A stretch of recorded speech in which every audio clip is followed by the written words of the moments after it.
Blog Talk Radio. Welcome to Women Who Rock with Success, a digital media source for professional and entrepreneurial women. Did you know that we can be found on Google Play, Roku TV, Amazon Fire TV, Sam's Broadcasting, AutoCast, and more? Women Who Rock with Success airs live each Tuesday at 9 a.m. Central Time, followed by our latest brand, Women Who Rock Investigates. We handpick professional women in many areas who can provide credible information in their field to build your business and lifestyle. To learn more about us, just visit our website at www.womenwhorockwithsuccess.com. And good morning and welcome to the show. Thank you so much for tuning in on a Friday. This is a special podcast that we're having today, and our special featured guest was supposed to have been on for Thursday, so I thank everyone for migrating over to Friday to be able to join us for this show on today. This show today, it's important. I guess I would like to emphasize, simply because of the fact there are different types of ethnicities and people of color, whether they can have an opportunity to be able to have the access to certain resources to make sure that they are successful as everyone else. And so when people of color stand up and make sure that happens, we have to make sure that the information and resources are transmitted so those communities can be able to ascertain that information, because a lot of times individuals just don't know, even in urban communities. So we have to bring the information to them. So I'm so thankful that this guest reached out to Women Who Rock with Success, and we are happy to have him. He is none other than Marcus Carter, and he is the CEO of Carter Property Solutions. So good morning and welcome to the broadcast. Diane, that's how you set a tone for a show. We need to put what you just did in a bottle and give it to everybody that's doing a podcast. Like, hey, this is what we're going to talk about. This is why it's important. First and foremost, thank you for having me on. Thanks to the Most High. And like you say, thanks to my audience. Miscommunication issues yesterday. And I appreciate the same way you do how, you got that strong following that'll go through the hurdles with us, and they want the information as well. So it's always encouraging and inspiring, and I'm happy to be here. Oh, thank you so much. So let's get started about, we like for the guests to first learn about our clients and audience and guests that appear on the show. And so tell us a little bit about you, how you first got started into this, and you can perhaps maybe go back and trail back to as a child leading up as to what compelled you to be able to wanting to help urban communities. And when I say urban communities, this is just not African Americans. Urban communities can also relate to Hispanic ethnicities as well. So tell us a little bit about you as to what gave you the drive to be able to start this program, this real estate to property solutions for people of color in urban communities. Really, to be point blank honest, transparent with your audience, it really was a byproduct of not wanting to accept what was given.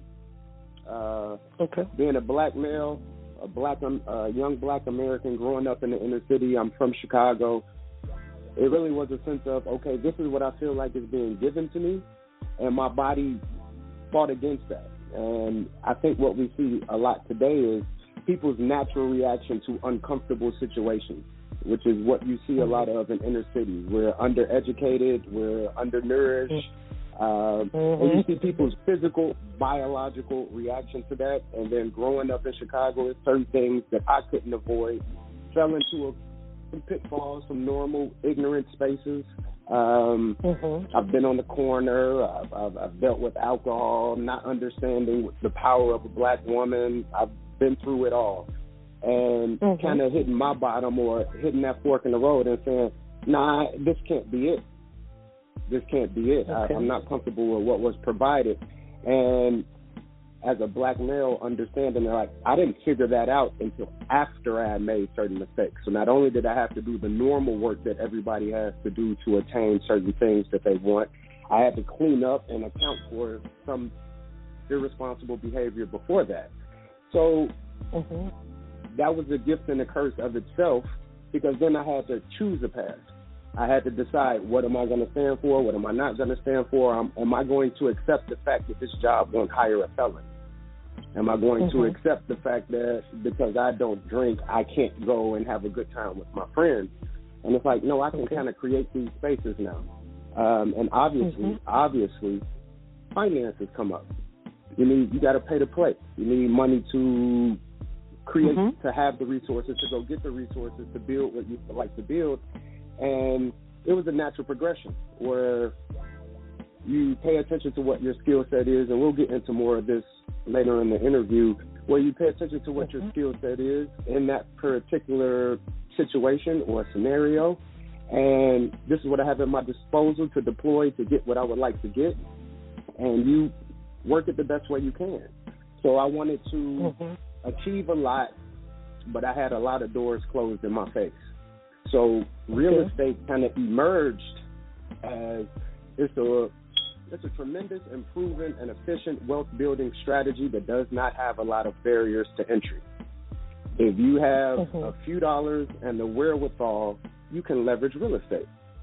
And then you use that to create certain aspects of your life or to fill in the blanks the way you see fit. So it was a natural progression of being a idiot, which a lot of young black males go through, and then not wanting to accept it and coming up with a tangible way to figure it out, and understanding that my passion after that was, who can I share this with?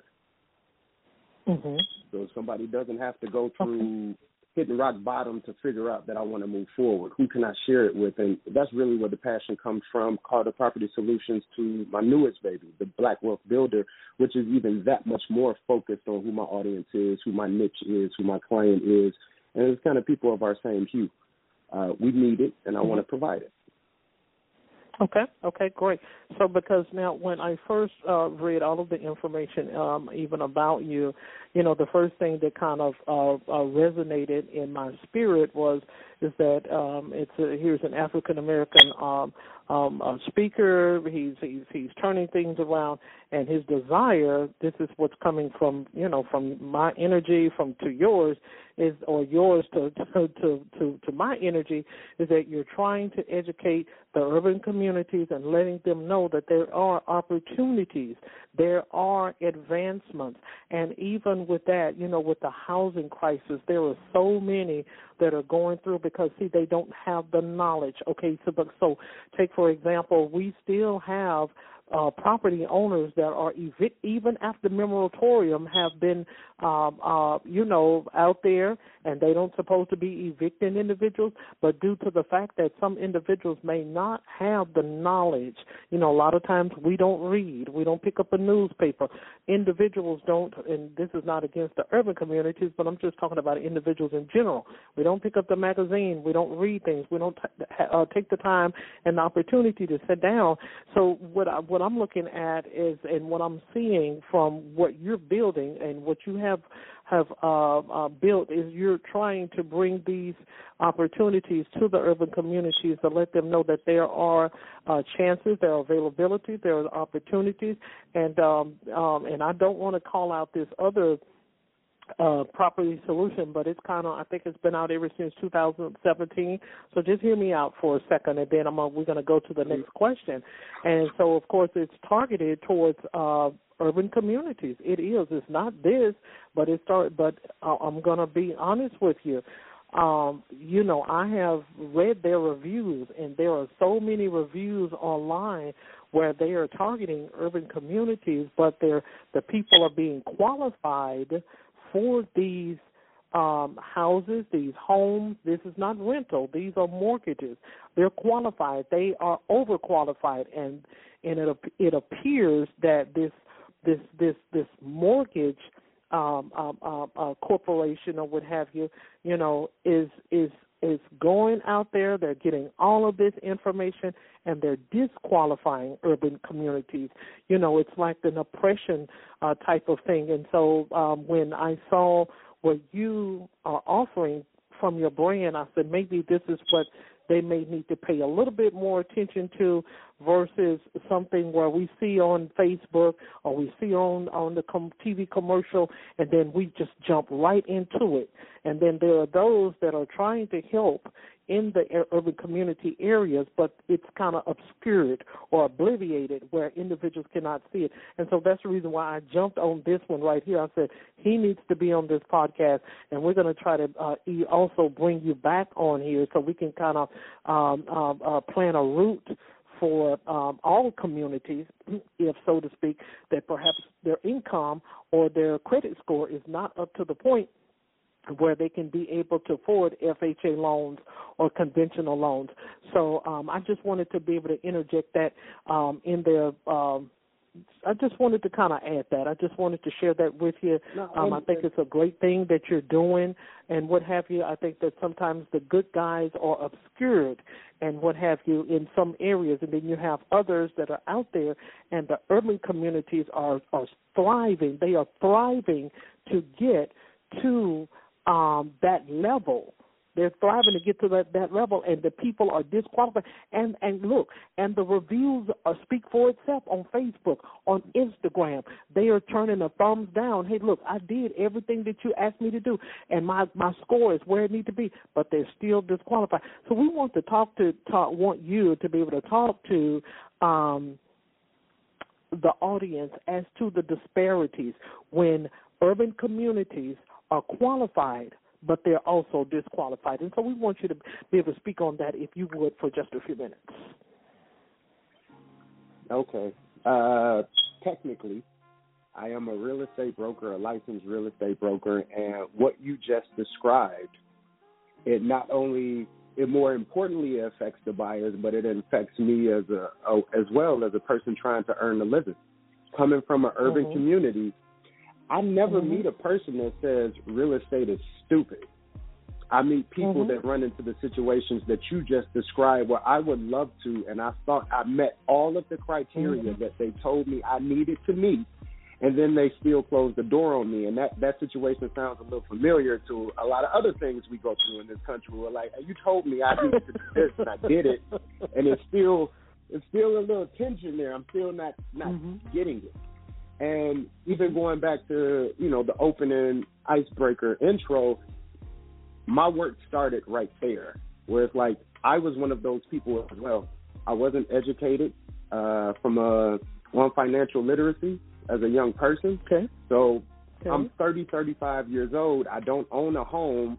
I have horrible credit. I have never saved a dollar, and I'm living check to check. And what happens when my children are growing up and I want a home too? I'm even a veteran, so the programs for me are like even no down payment. So it's not even necessarily a money issue, but it is like overcoming those hurdles. And with the work starting right there, Carter Property Solutions, that's what it's there for. And it's not okay, I can get you approved when other people can't get you approved, but it's debunking that myth that it's only one way to skin a cat. And it's not. It's a lot of different ways we can do that. Like, you don't have to go get pre-approved for a mortgage to invest in real estate or to find a home for yourself. Now, the education aspect, what I'm really passionate about, and I think it ties into not only the issues that we face when it comes to housing in the United States of America, but other issues, setting our mindset up for that. We're like, hey, when I wake up, yes, I'm going to go in a building and 99% of the doors are going to be closed, but I still need to get to the top. From my housing, from what I would like to do with my family, from what I would like to do with my life, this is my situation, how do I move forward? Carter Property Solutions is that. The Black Wealth Builder is that. It's not magic. It's, okay, this is the way the game is going to be played. How do we still win? And I've learned a lot over my 6-7 years of only dealing with those situations, only having clients that, like what you just described, that are having a hard time going to a bank and achieving the dream of home ownership. And collecting those things because it's a case by case. But if I do want to take it out to the community, if I do want to expand outside of Chicago, taking on the challenge of saying, how can I put all of this in a box where if I meet a single mother in California or I meet a family of 4 in North Carolina, what are pieces of information that I can pass on that regardless of the situation, if credit is bad, we'll find you a way to get you into a home. If we don't have any money, we'll find a way to start a real estate portfolio. And we're going to use what's at our disposal, because the good thing and the bad thing, quick sidebar, the good thing and the bad thing about what's happening in this country, none of it is new. So if you do your research, there's something out there that will tell you how do you still get a home if you want to do that. They frustrate us to such a way that I think sometimes it distracts us or it makes us not want to continue to fight. And we get discouraged. And it can happen when, like, you work your whole life to get your credit score up and then you're told that the door is still closed. A lot of people they kind of huddle. They kind of go into a hole, and it's like we have to keep fighting and we have to continue to inspire. And it shouldn't be motivational or emotional. I'm very transparent, very solid. Hey, go to this website, fill this form out, do this, do this, do this. And then we're cooking with gas at that point in time. And it's making this information tangible with an understanding of what we go through in our queue. Because I think there are a lot of people that would like to help, but I don't think they understand what we go through and why our reactions are our reactions and why owning a home is so important or how it can be leveraged, where we do need to take response. I felt like I needed to take responsibility because I know what you're going through.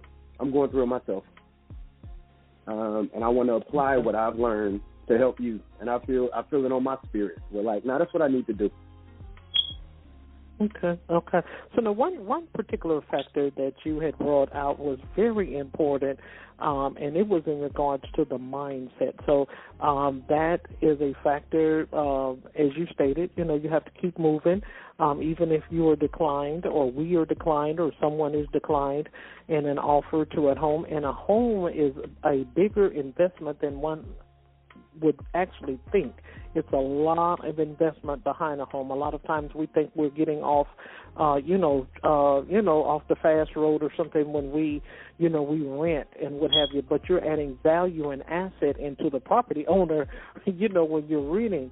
And it's nothing wrong. It's not anything wrong with renting, but purchasing a home would be a very, very long-term investment for urban communities. And so I just wanted you to be able to touch on that a little bit more in regards to the importance of how we need to change the mindset, because a lot of times urban communities, we speak before we think. And we don't get all of the answers. We don't get all of the resources. We don't research the references before we react to a certain specific thing. So a lot of, you see a lot of individuals, they're hurting. And so when I went to the site, and it was in regards, I'm going to say it's DV Homes. That's one of them. And so it's another one, and I haven't looked that one up, and I think it's Rocket Mortgage.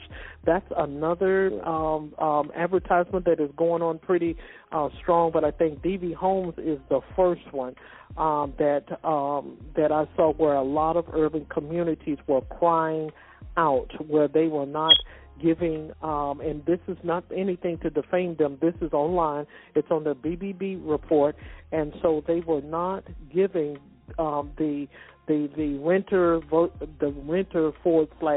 future homeowner reputable business contractors to be able to come in and be able to inventory the place and inspect the place. They were like handymans. It was a lot that was going on. And so my heart really went out to the urban communities as to how they spent their wheels, their energy, their time of trying to submit all of this information to this business. I think it's only been up for like 2017. Of course, I called and checked them out too, and it's only been up for like 2017. However, the thing about it is that the urban community was looking for a lot of a lot in the minority, and when I say minority, that does not mean African American. When I mean minority, I mean those that are of a lesser income. And so it was just deplorable how those people were crying out. And so I think once we get our mindset first and we do our research and we do our homework as to who we're going to and who we're giving our personal information to is very, very important. Okay, even you saying that, Diane, what you ended with do our homework, do our research, get that mindset together. And a lot of the crux of what my business represents and what my mission is putting the focus back on that aspect. Well, like, if you're running a business, if you at whatever age you are, you got up right now and said, I'm going to set up a lemonade stand outside of my house. You would go get a little shack or a little table. You would make some lemonade, get some cups, and you would sit outside and you would sell lemonade. If it started raining, you would work around it. If the ice was melting, you would work around it. If you got only 2 people one day and 10 people the next day, you would look at that and say, what do I need to do differently to make sure I get 10 people every day? You would give yourself options. So the better your lemonade stand is, the more options you would have.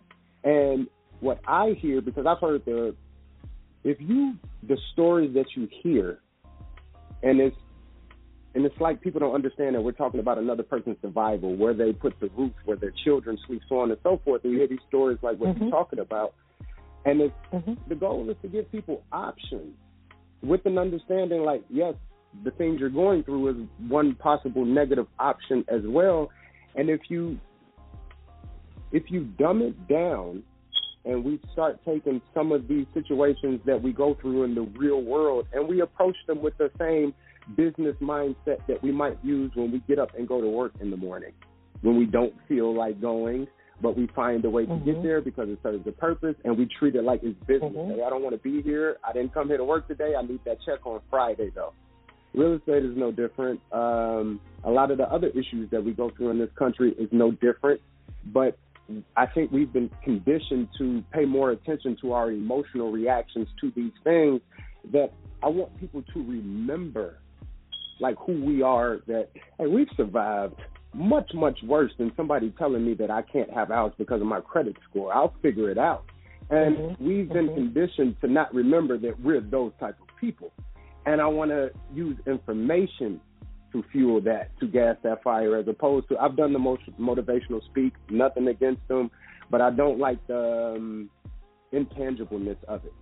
Well, like, I can sit in the room or I can sit on an interview and you'll feel real good after that 30 minutes, but are you that much closer to buying a home? And I'd rather sit down with you and teach you what they mean by you need to be a 700 credit score, or the moratorium on evictions might be lifted, but these are your options as a tenant. I would rather sit down and have that cold, hard conversation and give you your options. And then you pick what you would like to do. And we've kind of been conditioned to have these knee-jerk emotional reactions, and that creates, it kind of goes into a swirl, and one day you just end up in America in 2021.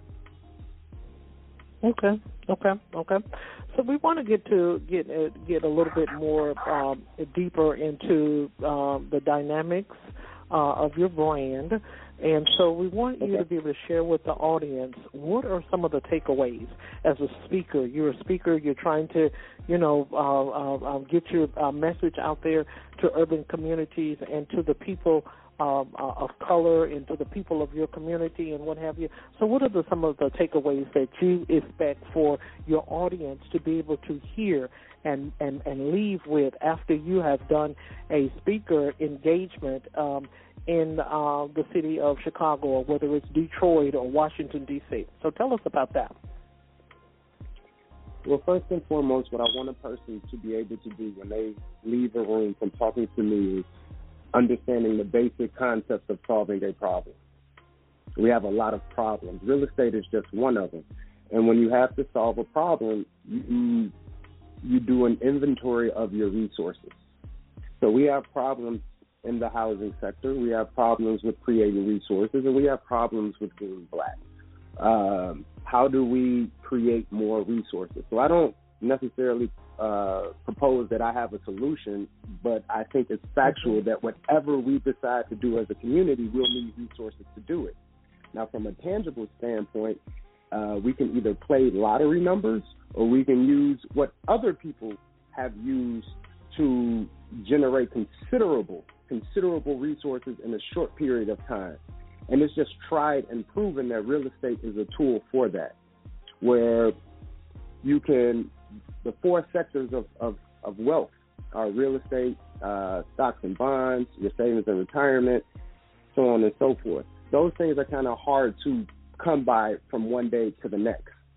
Real estate just happens to be something where if you were to get pre-approved tomorrow and you buy a home and you get the keys to that home in 30 to 45 days, you now have leverage over a $200,000 or a $300,000 asset.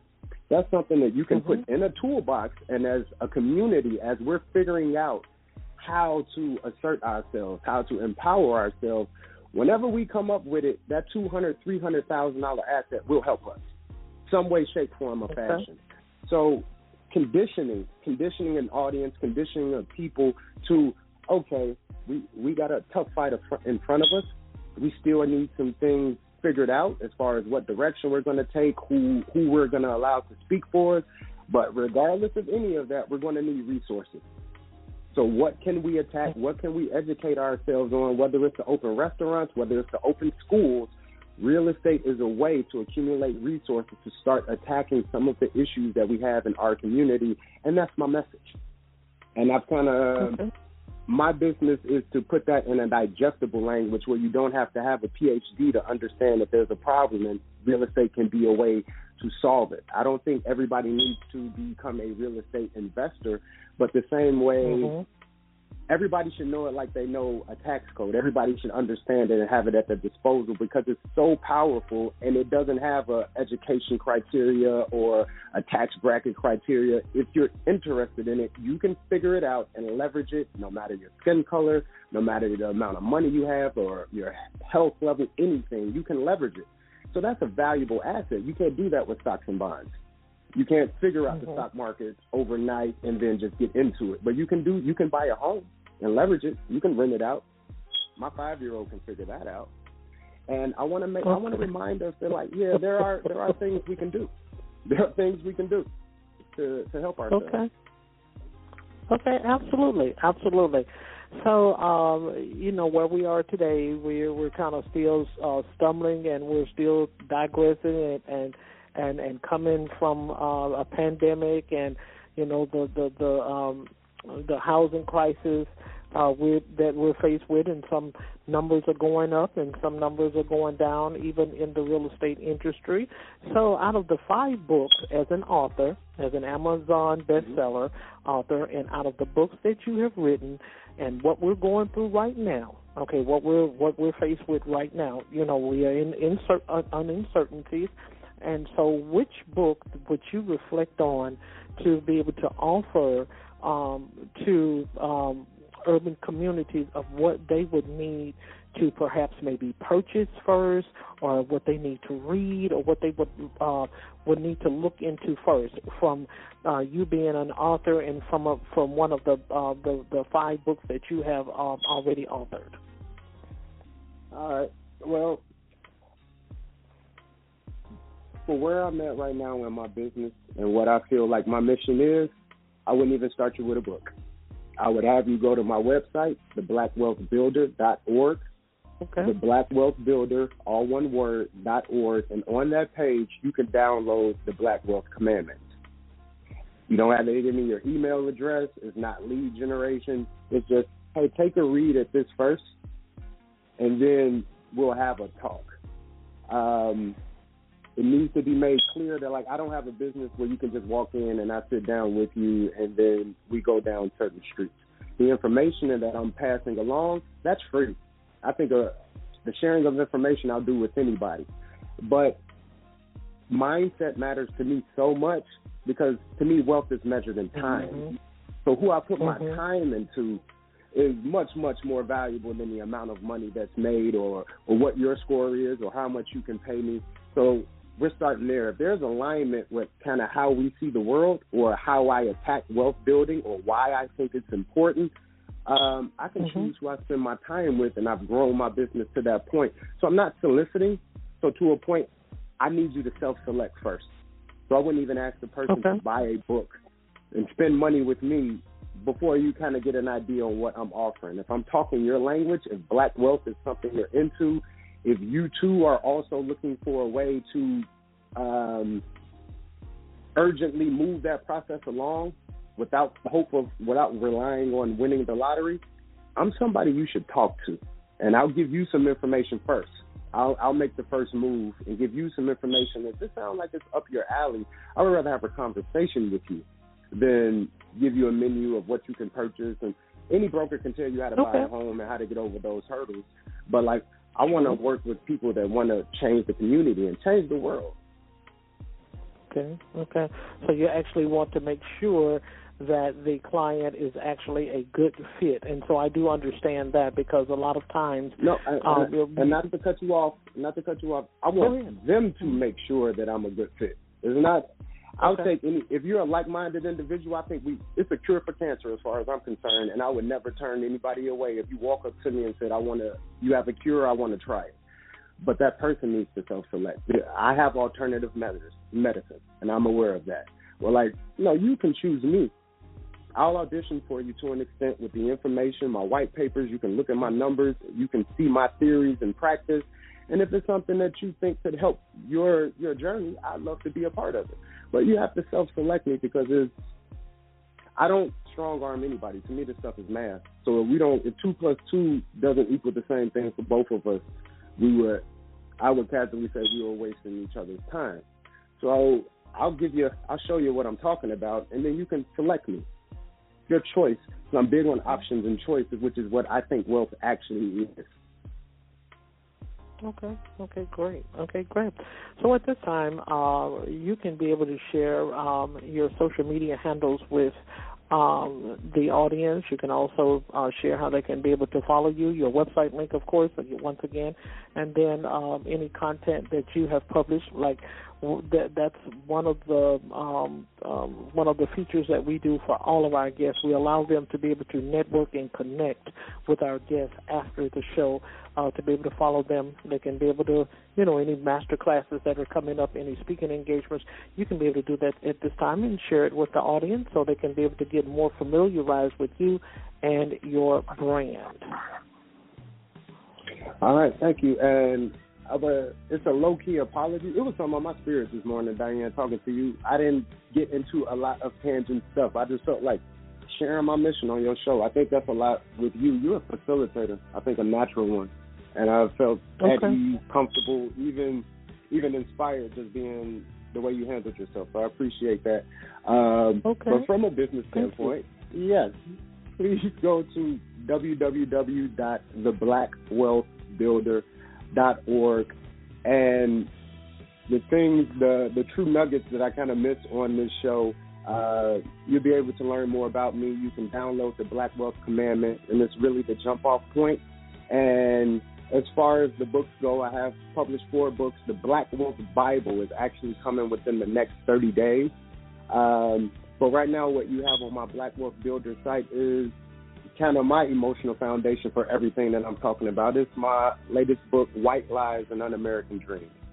And it's a fantastic story that blends African-American history, Malcolm X, Martin Luther King, Harriet Tubman, and it really adds a voice to what they might be thinking. What does Harriet Tubman think about what's happening today?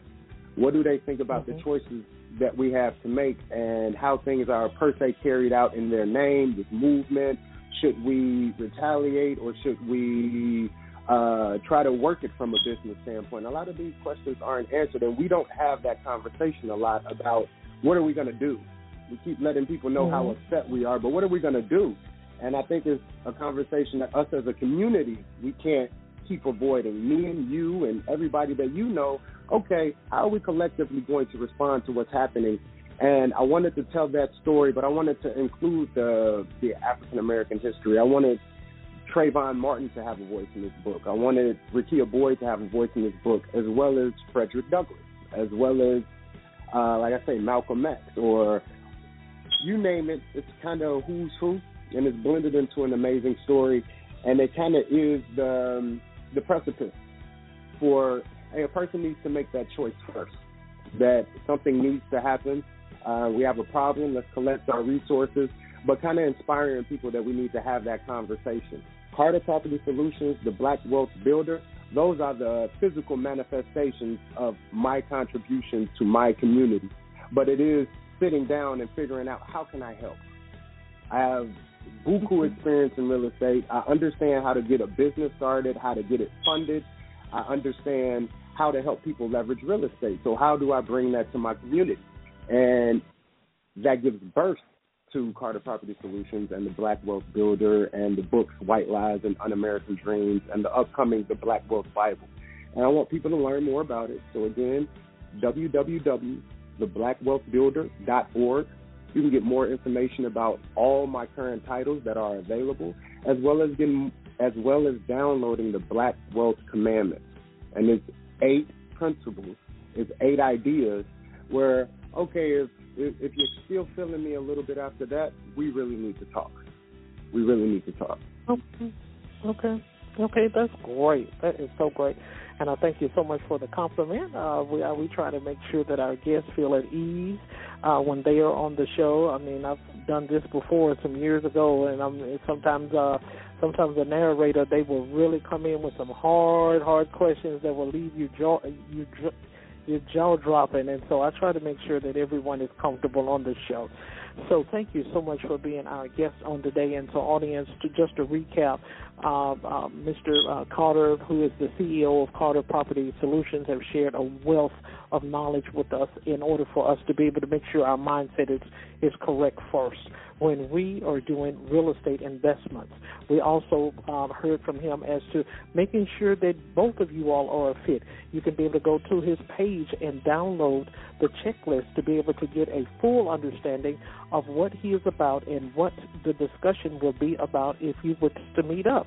We also talked about a lot of things as to how urban communities have to reposition. We have to brand our mind in an area so we can be able to have the knowledge and resources and tools that we need. So once again, Mr. Carter, we thank you so much for being our guest on the show today, and we will be having you back. If I don't reach out to you, you reach out to me, and we'll do a follow-up on this in order to make sure that the word is spread more verbally, so individuals can make sure that they can get all of the nuts and buckets. And some of the things that you were talking about, I'm talking about, this is how we grew up and things. You know, it's more than one way to skin a cat. And so I tried to hold my composure with that because that's how we grew up. We grew up with those types of cliches in the home and what have you. We grew up the same exact way. There's more than one way to skin a cat. And so once we learn those algorithms and concepts, we'll know how to be able to knock on another door just because we get turned down. So again, once again, I'd like to say thank you. And again, thank you to your audience. Thank you to my audience. I'm looking forward to coming back. We got a chance to really sit down and get into some stuff that I really feel like we only touched about 5%. And I don't know what it is about your tone or the way you handle yourself, but I feel like I'm in a psychiatrist's office, and I like talking when we're talking. So would love to come back. I had a blast. I know my audience is going to love it, and they're going to say, when are you going back on with Diane? So I'll be looking forward to you. I'll probably get to you before you get to me. Okay, perfect. We'll be glad to have you. So everyone, have a good day.